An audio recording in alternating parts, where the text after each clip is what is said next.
Timu ya wajumbe kutoka Iran wakiongozwa na waziri wa mashauri ya kigeni wa nchi hiyo Abbas Araghchi imekwisha wasili pale Geneva, Uswisi, na tayari wanafanya maandalizi kuelekea kwenye duru ya pili ya mazungumzo itakayofanyika siku ya Jumatano ya tarehe 17 ya mwezi huu wa pili mwaka 2026 pale Geneva, Uswisi. Akiwa Uswisi, Araghchi leo tarehe 16 alifanya mazungumzo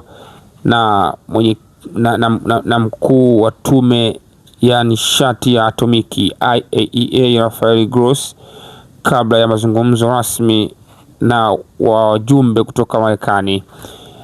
Haya yanakuja kufuatia kumalizika kwa duru ya kwanza iliyokwisha fanyika Muscat, Oman, na sasa ni duru ya pili ya mazungumzo ambayo nayo itafanyika Uswisi.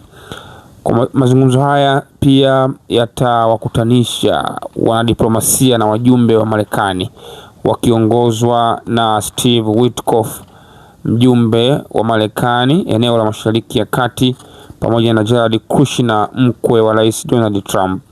Ni duru ambayo imesubiriwa kwa hamu sana na wanadiplomasia kote duniani, ikiwa inakwenda kufanyika na katika kipindi muhimu ambapo mazungumzo ya kidiplomasia yanakuwa yanahitajika zaidi dhidi ya kitisho cha kwenda kwenye vita.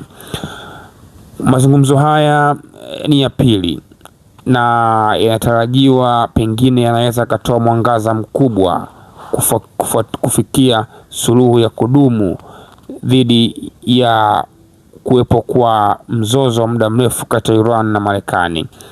Na tayari waziri wa mashauri ya kigeni wa Iran Araghchi amekwisha zungumza, na huenda mara hii Marekani na Iran zikafikia katika makubaliano mazuri zaidi.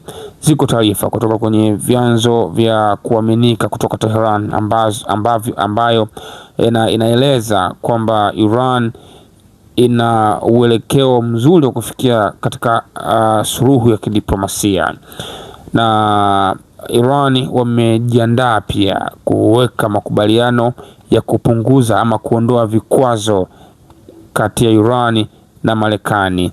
Na kama makubaliano haya yatakwenda vilivyo, basi huenda mzozo na uhasama wa muda mrefu kati ya mataifa haya mawili ukaenda kutamatika. Kwa hiyo ni duru ambayo inakwenda kusubiriwa kwa hamu kubwa, ikiwa inaashiria huenda ikafikia ama ikafikisha hatamu ya mzozo wa muda mrefu wa mataifa haya ya Iran. Ni kwa mara nyingine tena kwenye duru hii ya mazungumzo bado itakuwa inaendeshwa na serikali ya Oman. Tayari waziri wa mambo ya kigeni wa Iran Sultan Badr al-Busaid amekwisha wasili pale Geneva, Uswisi, na yeye ndiye atakayeongoza duru hii nyingine ya pili ya mazungumzo.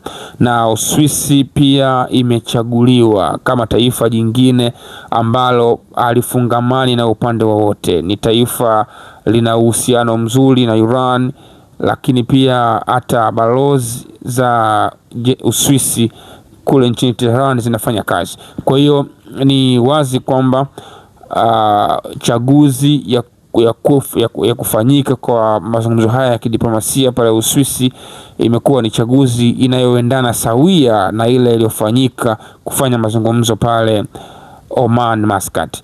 Kwa hivyo ni mazungumzo mengine ambayo tunatarajia huenda yakaanzisha mwanzo mzuri wa makubaliano. Na zipo taarifa zinadai kwamba Iran wameweka ofa mezani. Endapo watafikia suluhu ya kidiplomasia, basi milango ya kufikia katika ushirikiano wa eneo la kidiplomasia, eneo la mafuta na gesi, huenda yakafikiwa kati ya mataifa haya makubwa mawili.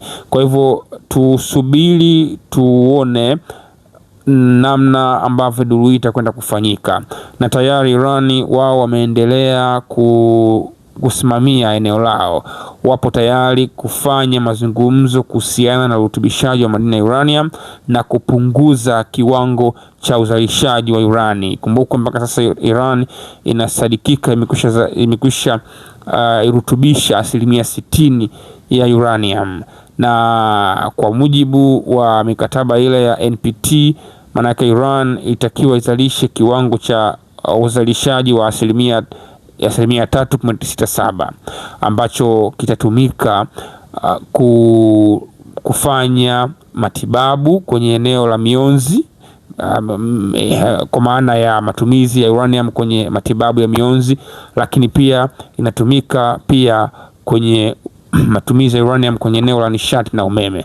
Kwa hivyo Iran wao wako tayari kujadili kuhusiana na kupunguza urutubishaji wa madini ya uranium kutoka kiwango cha 60% na kushusha chini, na hatua zingine ambazo ni muhimu kuelekea kwenye kufungua tena dirisha la kidiplomasia.